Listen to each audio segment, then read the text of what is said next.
여러분 안녕하세요. 잠깐 기도하겠습니다. 사랑하는 하나님 아버지 은혜를 감사합니다.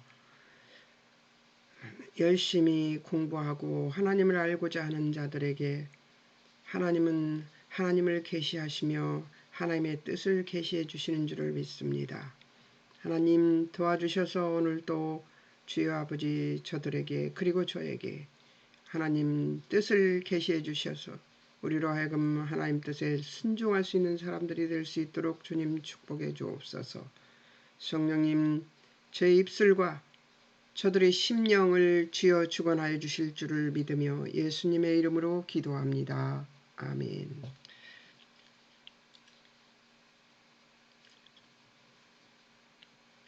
오늘은 13장입니다. 1절에서 11절까지를 제가 나누었고요. 12절에서 20절까지 그리고 21절에서 30절까지를 나누고 그리고 31절에서 38절까지를 나누었습니다.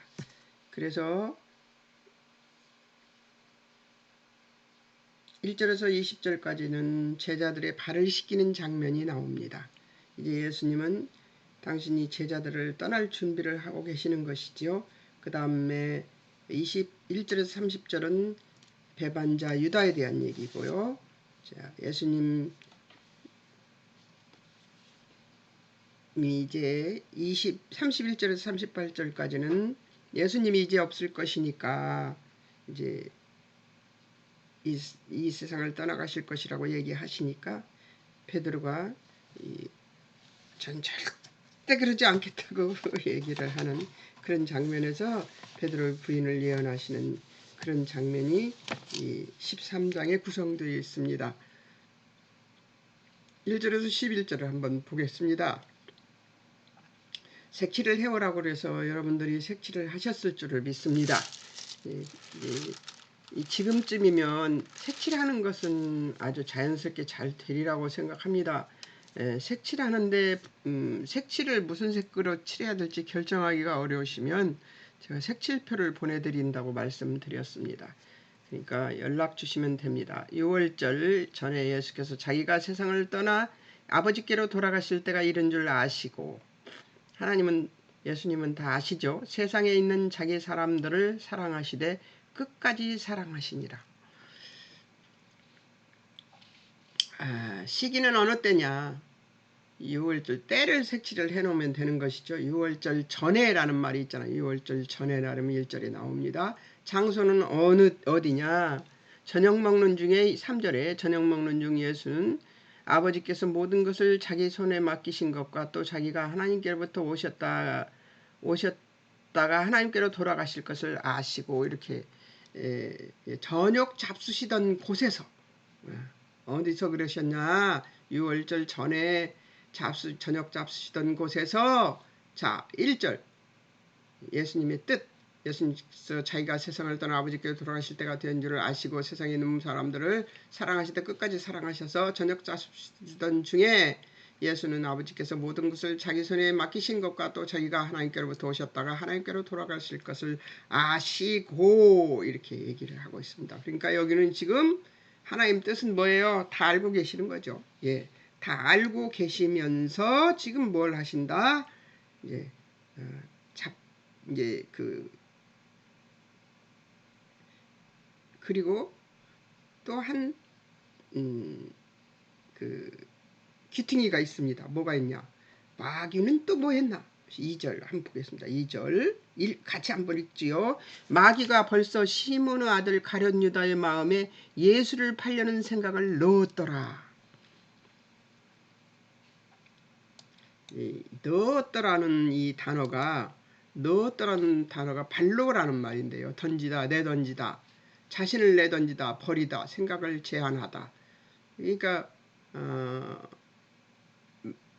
다른 성경에 보면은 마가복음 성경 공부했었잖아요. 근데 유다가 제사장들 그 지도자들을 찾아가서 제안을 합니다. 얼마를 줄래? 내가 예수를 너희들한테 넘겨줄 거다 이렇게 얘기를 합니다. 흥정을 하고 있는 거죠. 예수님을 놓고. 안타까운 마음이에요. 예수님을 3년이나 넘게 따라다니면서도 예수님을 모르는 것입니다. 그냥 벌로 따라다니고 내 생각대로 내 생각을 가지고 예수님 말씀을 들으면 아무것도 안 들립니다. 성경도 내 생각 이 성경은 이런 것일 거야 하고 미리 미루어 짐작하는 생각을 하고 성경을 보게 되면 아무것도 안 보입니다. 예. 그리고 다른 어떤 것에 사로잡혀서 성경을 보면 성경은 안 보여요. 성령님께 의탁하고 아버지 제게 하나님 뜻을 보여주세요 해야지만 보여주십니다. 그것도 제게 필요한 만큼만 보여주세요. 이거를 잊어버리지 않았으면 좋겠어요. 성경을 보시는 분들이 그리고 하나님을 알고 싶은 분들이 그 마음에 간절함이 있어야 성령님 저를 좀 가르쳐 주세요. 저 갑갑해서 살 수가 없어요. 저는 그랬습니다. 너무 답답해서요. 왜냐하면 되어지는 일은 하나도 없고 물질 사람 할 것 없이 저를 애들르고 있는 모든 그 상황이 저를 아주 넘어뜨려서 제가 좀 잔인한 말을 하겠습니다. 넘어뜨려서 발로 밟고 두드려 패서 기절까지 시켜버리는 그런 상황에 살고 있었으니까요. 그러니까 제가 안 살고 싶다고 했잖아요. 못이 촘촘히 박혀있는 거꾸로 못이 촘촘히 박혀있는 판자 같은 방석 위에 못이 뾰족뾰족 솟아오른 방석 위에 앉아있는 기분이었다고 그렇게 살았어요. 불안하고 두렵고 힘들고 배고프고 또 슬프고 아프고 고단하고 또 어떤 말로 제가 이 표현을 해야 될까요? 희망이 전혀 안 보이는 소망이 전혀 없는 그런 상태에서 살았었거든요. 그러니까 저는 언제든지 제가 옷이 단벌이어서 청바지 하나 티셔츠 하나 봄잠바 하나 가을잠바 하나밖에 없었어요. 겨울잠바가 없어서 그 추운 날 그때 겨울이 가장 추웠어요. 하나님은 내 편이 아닌 것 같이 느껴졌었을 때예요. 그 추운 겨울에 여름 쓰레빠 구멍난 여름 쓰레빠를 신고 봄잠바를 입고 그러고 가니까 동생이 저를 보더니 누나 겨울잠바 없어? 이러더라고요. 제 삶이 다 뿔뿔이 흩어져 버려서 내 삶의 그 종적이라는 것이 없는 상태가 되어서 저는 옷도 없었습니다. 그 다음날 동생이 솜으로 누빈 코트를 하나 사갖고 왔더라고요. 그래서 저를 입혀주면서 누나 입고 다녀 추워. 나는 그 동생의 마음을 잊을 수가 없습니다. 그나마 그 동생이라도 그때 그 동생은 힘이 없었어요. 어리니까. 능력이 없는 동생이었어요. 그런데 저를 이렇게 가끔 가다 다니면서 한 번씩 보고 안쓰러우면 도와줬던 그런 기억이 있습니다. 근데 그 손길도 그렇게 자주 일어나는 일은 아니었어요. 그런 가운데서 하나님 앞에 기도가 나왔을까요? 안 나와요. 하나님 왜 이래 소리도 안 나와요. 어서 죽고 싶다는 생각밖에 안 들었죠. 빨리 갔으면 좋겠다. 근데 이 아이들을 어떻게 하고 내가 빨리 가냐. 이 아이들은 키워놔야 될 것 아닌가. 이런 생각, 정말 죽고 싶은 생각이 많이 들었던 때였습니다. 그리고 어둠한테도 정말 많이 놀림을 받았습니다. 나는 분했어요. 예수를 믿는다는 사람이 어떻게 이렇게 곤란을 받으면서 살고 있을까. 나는 하나도 하나님 영광을 드러내지 못하고 살고 있구나 이런 생각까지 했어요.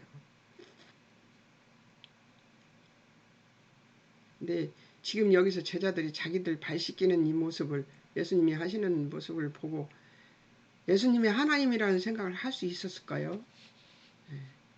저의 미련함 때문에 그렇게 하나님을 몰랐던 거예요. 성경 보면 하나님의 뜻을 알 수 있었을 텐데 성경을 보면 무서운 것만 나왔어요.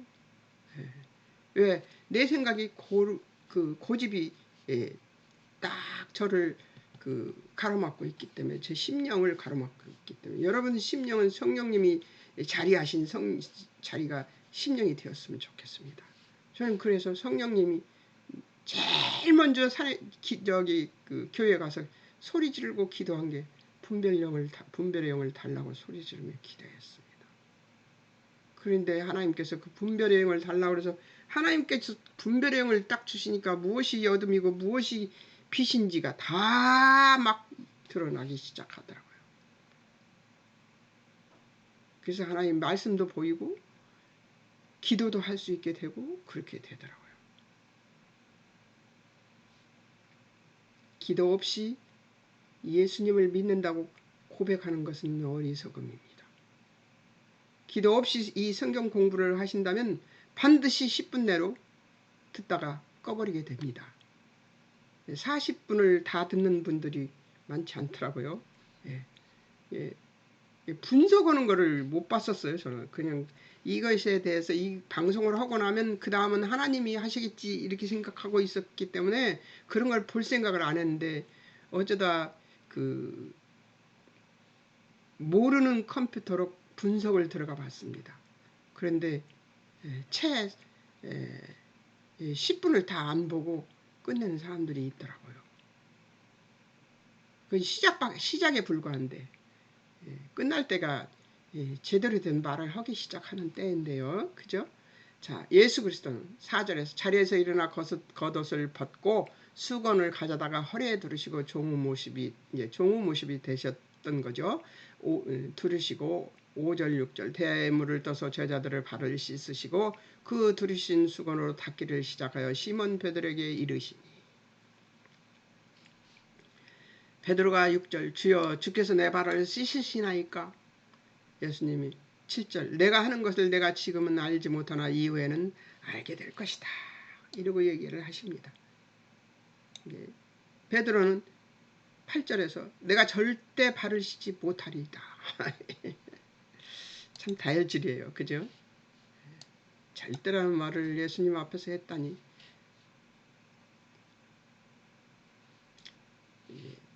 그 8절에서 예수님 내가 너를 씻어주지 아니하면 너와 내가 상관이 없다. 내가 너와 상관이 없다. 이렇게 얘기를 하십니다. 상관이 없다. 메이로마이라는 말에서 유래했는데요. 한목으로 얻다. 못에 참여하다에서 유래했는데 부분, 목, 일부분, 제비. 그러니까 네 몫이 내가 너와 상관이 없다. 이런 말은 내가 너의 일부분이 되지 못한다. 일부분, 부분, 목 이런 것이 되지 못한다는 거예요. 내가 너를 시키지 않으면 너는 내 안에 한 자리, 한 목을 가지지 못한다고 번역할 수 있다. 그러니까 예수님과 아무 관계가 없는 관계가 되어버리죠. 그렇기 때문에 베드로 9절에서 주여 내 발뿐만 아니라 손과 머리도 씻어주시옵소서.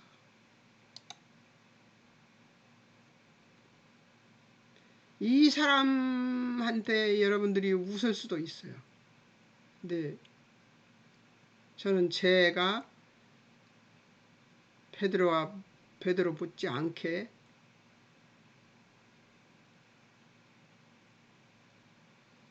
이런 경망스러운 존재라는 것을 알고 있기 때문에 베드로를 충분히 이해하겠습니다. 그 당시에 그 상황에서 베드로가 이렇게 할 수밖에 없는 거죠.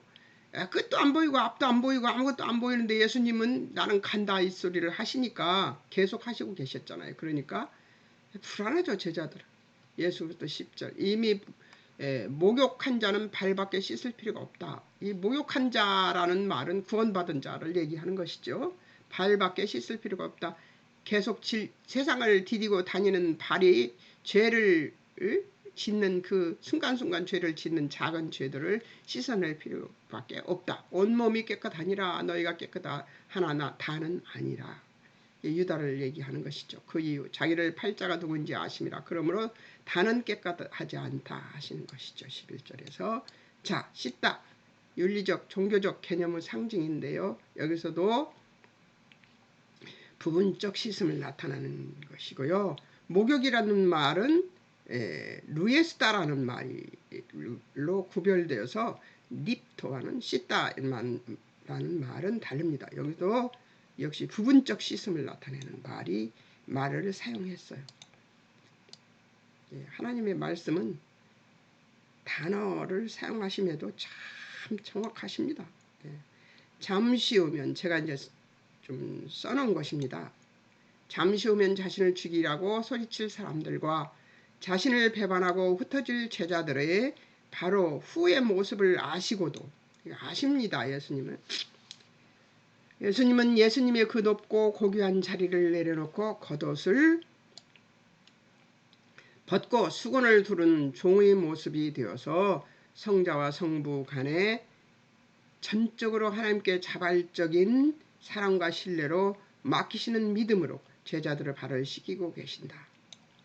당시에는 작은 자리에 발을 씻기는 일은 있을 수 없는 일이었다고 그 역사에 나오고 있습니다. 그러니까 얼마나 혁명적인 일을 한 거예요. 예수님이 그 시대의 선생이라는 자가 이 제자들 발을 씻기는 일은 있을 수 없는 일이라고 얘기하고 있습니다. 자, 다음이 이제 12절에서 20절을 보겠습니다. 제자들 발을 씻기는 일이 계속되고 있죠. 자, 12절 그들이 발을 씻으신 후에 옷을 입으시고 다시 앉아 그들에게 이르십니다. 12절 내가 너에게 행한 것을 너희가 아느냐? 모르죠. 모를 수밖에 없죠. 13절 너희가 나를 선생이라 또는 주라 하니 너희 말이 옳도다. 내가 그러하다. 예수님은 옳은 것에 대해서 이런 것에 대해서 아주 명확하게 말씀하십니다. 목에 정말 칼이 들어와도 14절 내가 주와 또는 선생이 되어 너희 발을 씻었으니 너희도 서로 발을 씻어주는 것이 옳으니라. 서로 도와주고 화목하게 지내라는 얘기를 지금 하고 있습니다. 내가 너에게 행한 것 같이 너희도 행하게 하려 하여 본을 보였노라. 이미 예수님이 제자들이 서로 흩어지지 않고 본을 보여서 서로 사랑하면서 서로 발을 씻겨주듯이 그렇게 화목하게 지내라는 것을 얘기하고 있습니다. 16절 나는 분명한 것만 말한다. 종이 주인보다 크지 못하고 보냄을 받은 자가 보낸 자보다 크지 못하나니 17절 너희가 이것을 알고 행하면 복이 있으리라. 그러니까 예수님은 주인이에요. 그죠? 우리를 창조하시는 하나님이시니까. 그 주인의 종인 너네들은 내가 한 보인 이 본을 기억하고 그대로 행하면서 사는 것이 복이 있는 사람들이 될 수 있다고 얘기를 합니다. 예수님보다 내 욕망이 더 큰 자인 것을 감추는 것은 믿음이 없는 것이며 하나님 말씀 앞에 나의 욕망을 끌고 가서 의지와 결단으로 무릎 꿇게 해야 한다는 것입니다. 내 의지와 결단으로 쫓아가서 예수님 앞에 엎드려서 나를 끌고 가서 복종시키는 것입니다. 이것을 믿음이라고 합니다.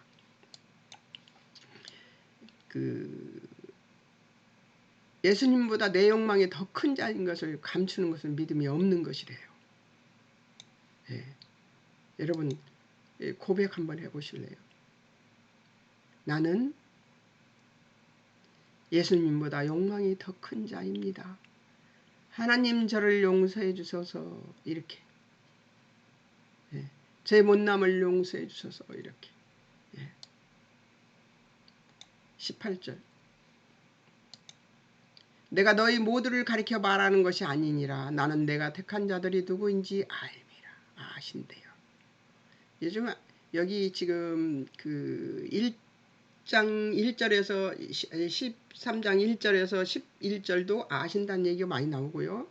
또 이 12장 12절부터 20절 사이에도 아신다는 말씀이 계속 나오고 있습니다. 내가 너희 모두를 가리켜 말하는 것이 아니라 나는 내가 택한 자들이 누구인지 알미라.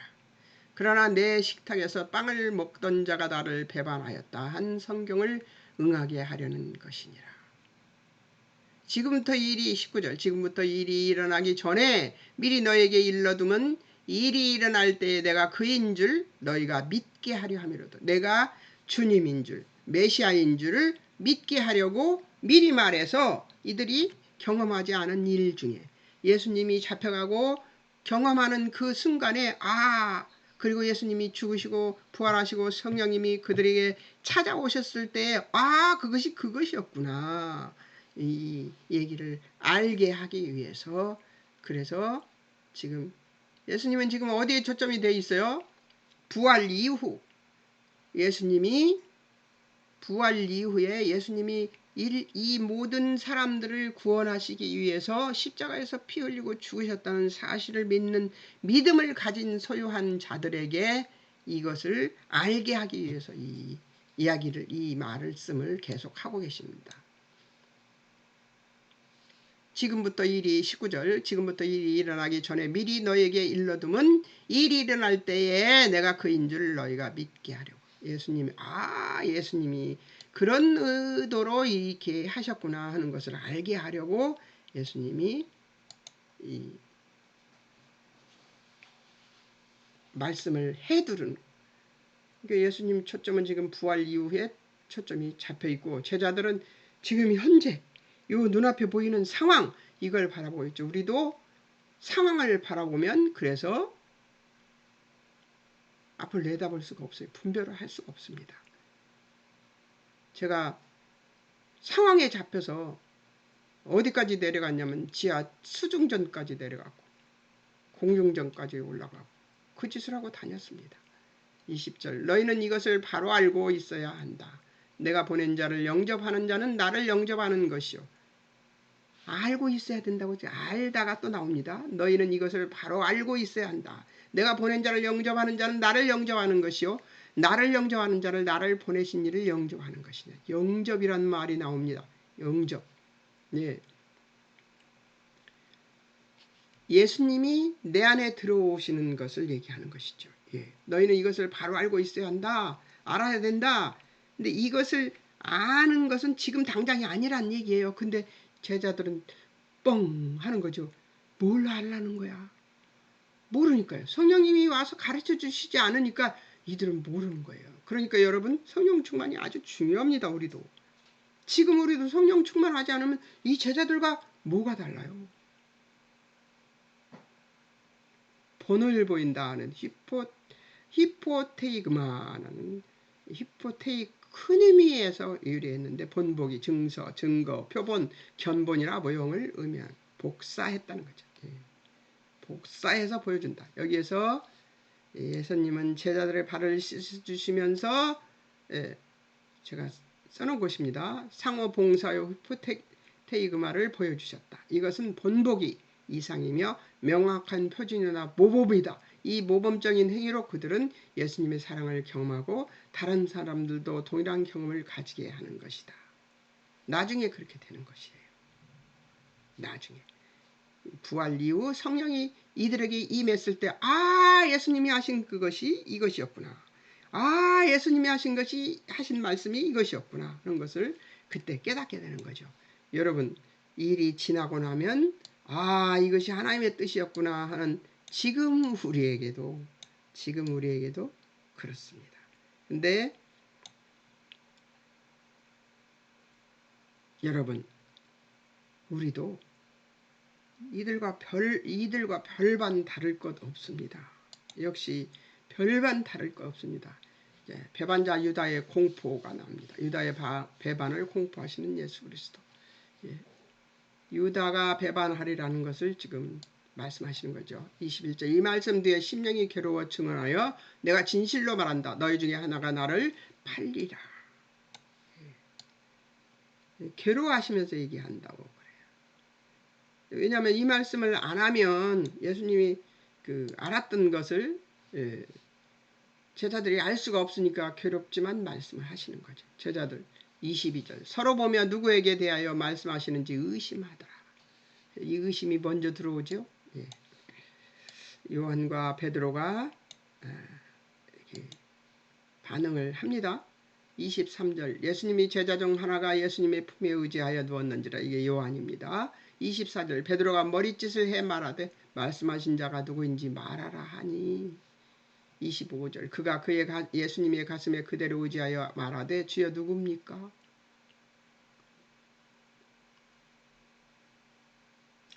사실 제자들은 예수님을 팔지는 않았지만 모두 도망친 자들이었습니다. 우리도 장담할 수 없는 자들이죠. 우리도 역시. 자, 예수님께서 이제 말씀하십니다.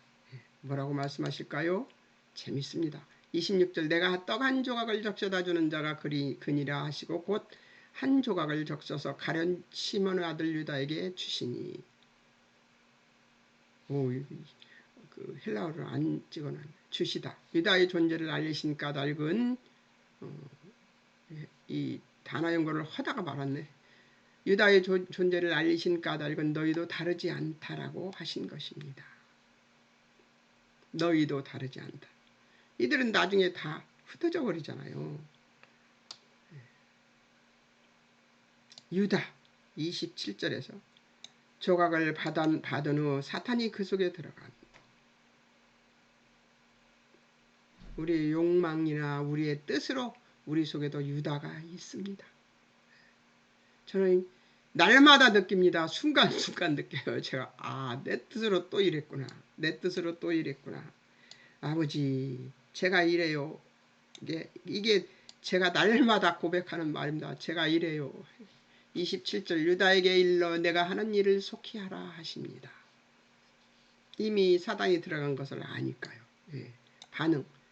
앉은 자 중에 28절 이 말씀을 들은 뜻 무슨 뜻으로 하셨는지 아는 자가 없고 예. 어떤 이들은 29절 유다가 돈깨를 맡았으므로 명절에 우리가 쓸 물건을 사라 하시는지 혹은 가난한 자들에게 무엇을 주라 하시는 줄로 생각하더라.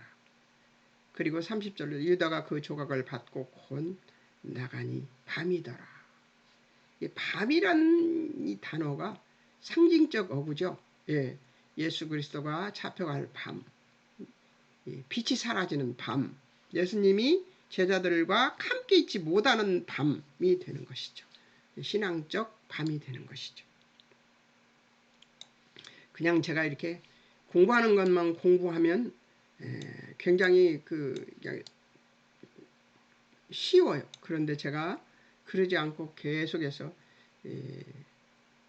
이거 38절까지니까 끝까지 해버리고 공부해버리고 13장 끝내버릴까요? 28분 해버려 보겠습니다. 31절 38절 예수님 부재를 알리고 베드로 부인을 예언합니다. 31절 유다가 이제 시기는 어느 때냐면 유다가 나간 후에 예수님이 지금 인자가 31절 지금 인자가 영광을 받았고 하나님도 인자로 말미암아 영광을 받으셨도다. 뭐예요? 유다가 실행하려고 쫓아나가는 그것이 이제 하나님의 역사가 일어나는 거죠. 그래서 인자가 예수님이 영광을 받았고 또 인자로 말미암아 영광을 하나님도 받으신다는 얘기를 하고 있습니다. 이게 우리가 생각하는 것보다 하나님의 일이나 하나님의 방법은 정말 우리 생각과는 완전히 다르십니다. 만일 하나님이 그로 말미암아 32절 그로 말미암아 영광을 받으셨으면 하나님도 자기로 말미암아 그에게 영광을 주시리니 곧 주시리라. 이 말이 무슨 말인지 제자들이 뻥 하고 알아듣지 못했을 거예요. 우리는 이제 이 말씀을 압니다. 왜냐하면 예수님이 십자가에 못 박히시기로 작정하셨고 그것이 하나님의 영광이라는 거죠. 영광의 일. 하나님이 인류를 구원하시기 위한 방법으로 그 일을 이루셨다는 사실을 알고 있기 때문에 그 영광을 알지요. 33절 작은 자들아 내가 아직 잠시 너희와 함께 있겠노라. 너희가 나를 찾을 것이나 일찍이 내가 유대인들에게 너희는 내가 가는 곳에 올 수 없다고 말한 것과 같이 지금 너희에게도 이르노라. 너희에게를 왜 나에게로 찍어놓으라. 너희에게도 이르노라. 너무 재밌잖아요. 유대인들에게 말했어요. 너희는 내가 있는 곳에 올 수 없다. 왜냐하면 믿지 않을 것이니까요. 새 계명 34절 새 계명을 너희에게 주느니 서로 사랑하라. 내가 너희를 사랑한 것 같이 너희도 서로 사랑하라. 35절 너희가 서로 사랑하면 이로써 모든 사람이 너희가 내 제자인 줄 알리라. 예수님의 제자들은 서로 사랑하는 것이 원칙이라고 얘기하고 계십니다. 이제 예수님은 하나님의 영광이 무엇이며 과연 그 영광은 무엇을 말하는가? 예수님 영광을 바라보면서도 자기의 영광을 구하던 제자들을 바라보는 예수님은 우리의 모자람에도 하나님의 약속을 붙잡는 자에게는 절대 절명의 추락이 거쳐가는 과정이 필요했던 것이 아니었을까. 그러니까 하나님의 영광을 보려면은 추락하는 일이 반드시 필요하더라고요. 바닥을 쳤구나 하는 생각이 들 때가 있습니다. 그럴 때까지 내려가 봐야 그래야 영광이 하나님의 영광이 영광의 영광으로 올라가는 그 순간이 구구절절 아버지가 옳습니다가 나오는 것이죠. 그게 하나님의 영광이죠. 자, 이제 어디만 남았냐면 36절에서 38절까지 남았습니다. 베드로 주여 어디로 가시나이까? 또 베드로가 행동파입니다. 어디로 가시나이까? 36절 내가 가는 곳에 내가 지금은 따라올 수 없으나 후에는 따라올 것이다. 지금은 못 따라오지요. 이제 부인할 것이에요. 그런데 반드시 예수님을 따라 예수님은 이 베드로는 따라갈 것입니다. 37절 주여 내가 지금은 어찌하여 따라갈 수 없나요? 주를 위해 내 목숨을 버리겠나이다. 38절 내가 나를 위하여 내 목숨을 버리겠느냐? 내가 진실로 진실로 내게 이르노니 닭 울기 전에 내가 3번 나를 부인하리라. 예수님이 베드로의 부인을 말씀하십니다. 예수님이 이렇게 다 알고 계세요. 다 알고 계신다는 것에 대한 예수님이 다 알고 계신다는 것과 우리가 꼭 알아야 될 것들에 대해서 이 장에서는 좀 기억해 둬야 돼야 된다고 기억해 둬야 된다고 생각합니다. 자, 이제 제가 적용할 것들을 조금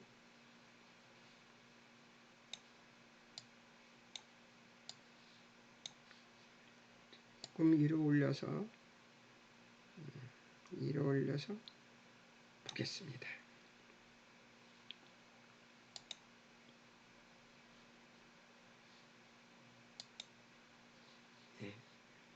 한번 보겠습니다.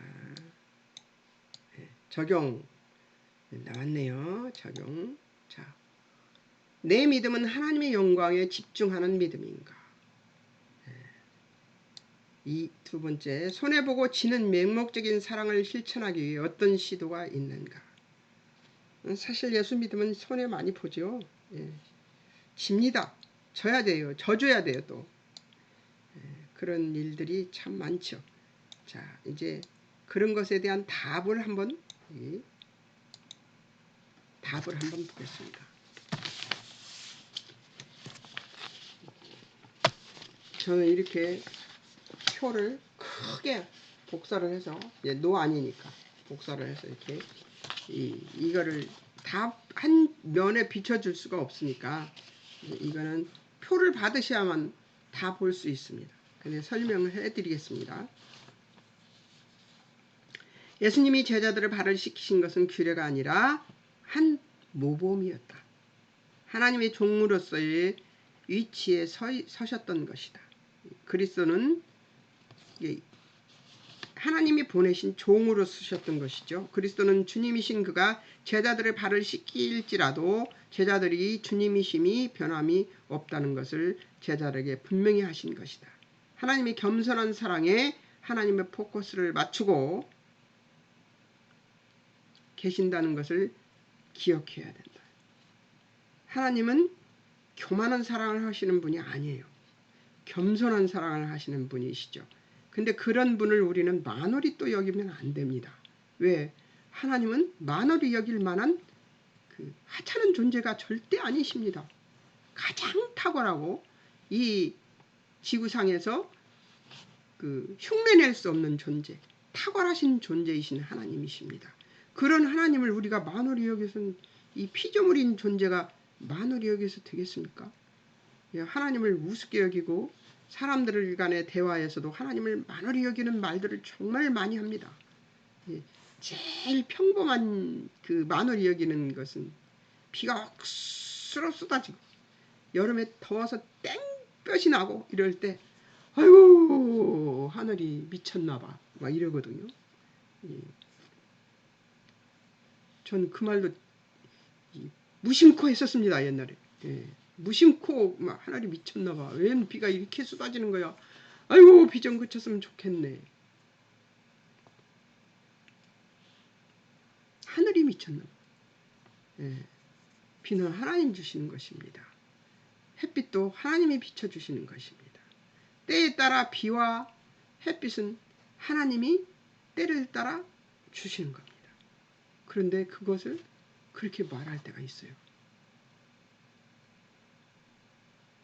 그 햇빛이 없으면 살지도 못하는 존재들이 하루만 햇빛이 없으면은 그 암흑 속에 살아야 되잖아요. 그런 인생이 살 수가 없어요. 식물이 살지 못하니까. 그런 인생이 그런 원망을 합니다. 입술에서 나오는 모든 말이 하나님이 들으신다는 거예요. 여러분, 나는 또 이 얘기는 이제 그만하고요. 그리스도께서 우리를 깨끗게 하시도록 내어 맡김으로써 우리는 그리스도와 더불어 친교를 나누며 그의 임재하심과 능력을 누릴 수 있습니다. 그리스도는 씻음과 깨끗함에 대하여 중요한 구분을 짓고 계십니다. 목욕을 한 자는 더러워진 발만 씻으면 된다는 것입니다. 곧 구원받으면 온몸을 목욕한 것이며 그가 일상적인 죄들을 주님께 고백할 때에 그의 행함이 깨끗하도록 그의 발을 씻는 것이 되는 것이죠.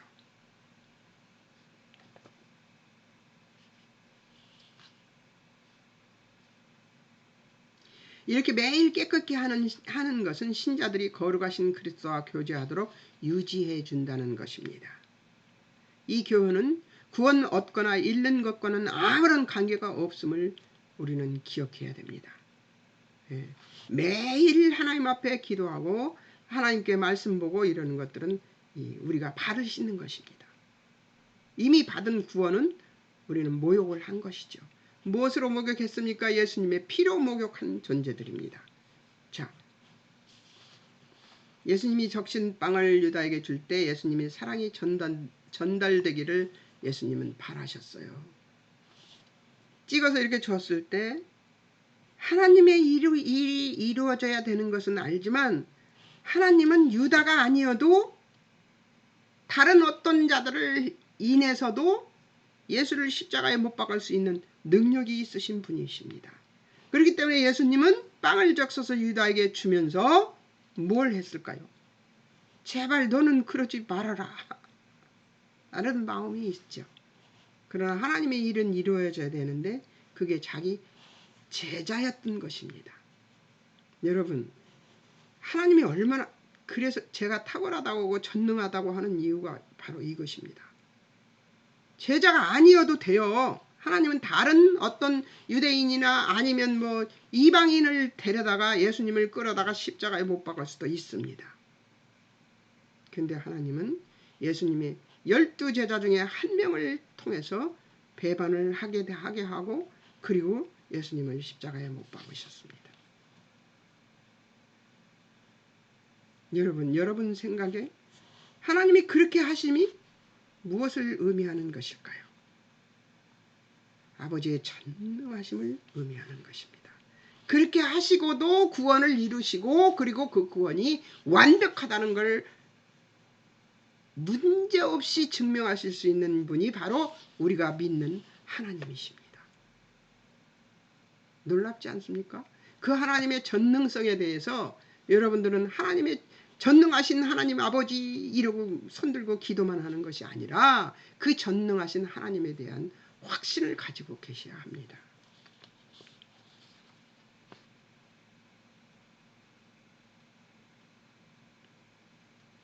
예수님은 유다도 사랑하셨습니다. 그걸 기억해야 돼요. 남의 죄를 찾느라 분주했던 베드로와 요한 그리고 제자들의 모습에 우리가 있습니다. 이 말을 듣는 다른 제자들의 마음도 같은 불안에 떨었을 것입니다. 우리 또한 이 불안함이 없는 것은 아니나 우리에게는 너무나 명백한 구원의 복음이 우리 불안할 수 있는 삶에 대한 일이나 나의 마음에 대한 이해의 불확실성에 대한 처절함에도 불구하고, 그러니까 세상의 불안과 내가 가지고 있는 나의 불안함, 나의 못남, 내가 모자람, 이런 것들에 대해서도 아주 처절하게 느끼죠. 우리가 모자라고 부족하고, 그리고 세상에 대한 불안감이 우리에게 늘상 있다는 것도 부인할 수 없습니다. 그럼에도 불구하고 하나님의 완벽한 구원의 은혜가 우리를 위하신다는 사실이 우리 영광이 될 뿐입니다. 하나님은 그럼에도 불구하고, 우리의 불확실성에도 불구하고 하나님의 은혜가, 완벽한 구원의 은혜가 하나님이 우리를 위하시는 데는 어떤 것도 범접할 수 없습니다. 섬김을 받는 것은 섬기는 것보다 중요하게 생각해야 하는 문제입니다. 제자가 스승을 배반할 상황에서 섬김 받을 자격이 없는데 받는 황송함, 이어야 제자들도 남을 섬길 심령으로 변화될 수 있었던 것입니다. 그 시대에 제자나 스승이 제자들의 발을 씻기는 일은 없었을 것이니까 너무 놀랍지 않았겠어요? 섬김에서 나오는 사랑의 에너지를 섬김받는 자가 가져갈 수 있어야 한다는 것이죠. 보상 없는 섬김을 가까이 하는 섬김이 세상을 바꾸는 일입니다. 보상 없는 섬김을 가까이가 아니고 기꺼이 하는 섬김이 세상을 바꿉니다.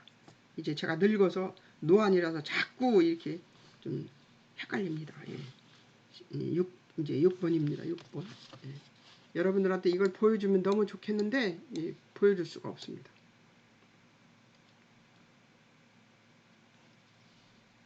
빨리 해야 되겠네요. 시간이 자꾸 가니까요. 나의 믿음에 혼란이 올 때, 믿음이 없는 것 같을 때 거기 집중 말고 예수님이 뭐라고 하셨는지를 기억하고 그 길을 선택하라는 것입니다. 20절에서 보면 이것이 자기 자신을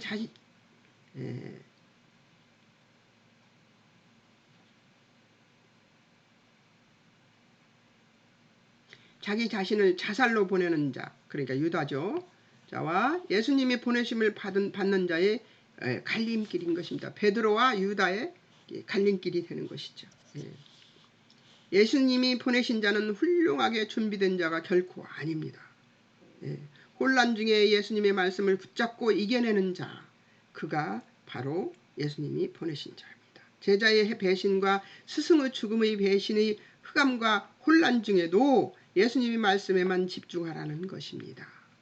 하나님만 영광 받으시면 된다는 생각은 좋은 것이나 현실을 피할 우려가 조금은 있어야 한다는 것이죠. 21절에 모든 것을 아시는 예수님도 유다의 배반에 돌이키기를 바라시고 그가 돌이키지 않을 것을 아시지만 그러시다 해도 아파하는 모습이 아름답습니다. 우리의 깨끗함은 우리에게 있는 것이 아니고 예수님이 구원의 복음을 믿는 자라 해도 하나님의 예수님을 통한 용납에 그 이유가 있는 것입니다.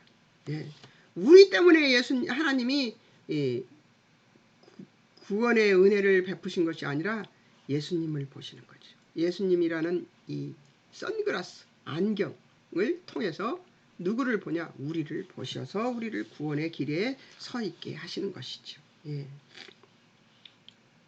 31절에서 예수님이 주목하신 것은 예수님이 고통과 고난의 시련이 아니라 예수님이 죽음이 가져올 열매에 집중하고 계신 것입니다. 상황을 보는 것이 아니라 하나님의 뜻이 이루어지고 하나님의 영광을 받는 일에 집중하시는 것입니다. 겸비한 상태로 집중하는 자세와 맑은 정신이 되어야 하는데 이 일은 우리에게는 수행 불가능한 일입니다. 예수님과 하나님의 보기와 영광, 곧 두 분 사이 약속으로 결속된 신뢰가 확실한 관계에서만 가능한 것이 되는 것이죠. 그러니까 하나님과 예수님이 약속을 하시고 내가 너로 인하 영광을 받겠다, 십자가에서 죽으시고 영광을 받겠다 하는 그 약속을 이행하는 예수님과 약속을 하신 하나님과 사이에 불변하는 약속을 지키시는 그 정확성이 확실하신 분들이래야만 그것이 이행되지, 우리 인간은 왔다 갔다 하기 때문에 그렇게 되지 않는다. 그 얘기를 지금 여기다 한 것입니다. 못나고 부족한 우리의 결핍된 조건으로는 절대 해낼 수 없는 것입니다. 8절 아직 34절 35절에서는 새 것일 수 없는 사랑이 성취하게 만드는 새 계명이 되는 것은 내가 너희를 사랑한 것 같이 사랑하라는 이 말씀입니다. 예수님이 우리를 어떻게 사랑하셨는지를 제대로 알라는 것이죠. 예수님의 사랑 방식이 유일한 방식이라는 것입니다. 사랑은 설명이 아니라 사랑한 대상이 느끼는 것입니다. 내가 사랑한 사람이 저분이 나를 사랑하고 있구나 하는 것을 느껴야 되는 것이죠. 예수님은 우리에게 눈먼 사랑으로 사랑하셨습니다. 알고 계셨지만 눈먼 자처럼 우리를 사랑하셨다는 것이죠. 제자들을 사랑하셨죠. 그들이 배반할 것을 알고 그들이 자기를 팔 것을 아시면서도 사랑하셨다는 것이죠. 그래서 발을 다 씻기셨잖아요. 우리도 그렇게 사랑하라는 하시는 것입니다. 그 사랑이 영광을 가져온다고 하십니다. 그것을 넘어서 사랑하는, 우리의 부족, 우리의 모자람을 넘어서 사랑하는 그 사랑으로 하나님의 영광을 우리가 가져올 수 있다는 것이죠. 사랑하는 대상에게 보상을 바라지 않으셨던 예수님이 그 맹목적인 그 사랑은 우리들이 얄팍하고 부족하고 못난 모습의 순종을 보시면서도 이 지극히 작은 자인 우리를 사랑해 주신 사랑의 모습으로 사랑하라 하시는 것입니다. 종말에는 이 지극히 작은 자를 찾아가 예수님이 우리에게 해주신 예수님의 맹목적인 사랑으로 사랑하는 교회만이 살아남게 될 것입니다. 사랑하는 교회는, 이 맹목적인 사랑이 없는 교회는 잘 살펴봐야 되겠습니다. 36절 38절 여전히 예수님을 위해서 죽겠다는 제자들을 향해 그들이 잠시 후를 설명하십니다. 지금은 못 따라오겠지만 나중에는 따라올 것이라고 하시는 말씀으로 죽음과 같은 실수를 통과한 후에 그리고 스승이신 예수님이 죽음 이후 생각나게 하실 것입니다. 베드로에게 우리의 엄숙한 예배와 화려하고 높은 예배당이 아니라 낮고 낮은 곳, 누구나 언제나 갈 수 있는 핑계댈 수 없는 곳으로 찾아가는 믿음의 사랑이 있는 곳에 하나님의 영광이 임한다는 것을 우리는 기억해야 합니다. 예수님은 높게 오셔서 높은 뜻만 말씀하시고 숭고하게 그렇게 돌아가신 것이 아닙니다. 낮고 낮은 자세로 이 땅에 오셔서 그 하나님의 숭고하신 뜻을 이루시고 그리고 비천한 죽음으로 죽으셨습니다. 그렇지만 예수님은 그것으로 인하여 인류를 구원하시는 영광을 드러내셨습니다. 우리가 높아져야 될까요? 날마다 나를 쳐서 복종시켜 내 교만을 물리치고 교만과 함께 따라다니는 혈기를 물리치는 믿음의 사람들이 되시기를 주의 이름으로 축원합니다. 오늘은 요한복음 13장을 다 했어요. 그러니까 14장 또 색칠해 와야 되겠죠? 14장 색칠해서 가져오시기 바랍니다. 또 31절까지 있어서 어찌 될지 모르겠습니다. 31절까지 하니까 짧으니까 또 빨리 해버릴지도 모르겠습니다. 여러분 수고하셨습니다. 끝까지 들어주신 여러분께 감사드립니다. 잠깐 기도하겠습니다. 사랑하는 하나님 아버지, 예수님의 사랑을 담는 우리들이 되게 도우시고 인도하옵소서. 대한민국 모든 교회가 이 하찮은 주여 아버지 존재인 것을 기억하고 이 숭고하신 예수님의 사랑으로 성도들을 사랑하고 인류를 사랑하는 믿음의 교회들이 될 수 있도록, 하나님의 영광을 드러내는 교회들이 될 수 있도록 대한민국 교회를 하나님 축복해 주시옵소서. 오늘도 함께 해주실 하나님을 찬양하며 낮은 자리에서 주여 아버지 하나님 남을 나보다 높게 여기는 믿음으로 살아가기를 소망하는 모든 사람들을 위해 주여 아버지의 영광이 드러나는 놀라운 역사 일어나게 도우시고 인도하실 하나님을 찬양하며 예수님의 이름으로 기도합니다. 아멘. 여러분 안녕히 계세요. 다음 주는 14장입니다.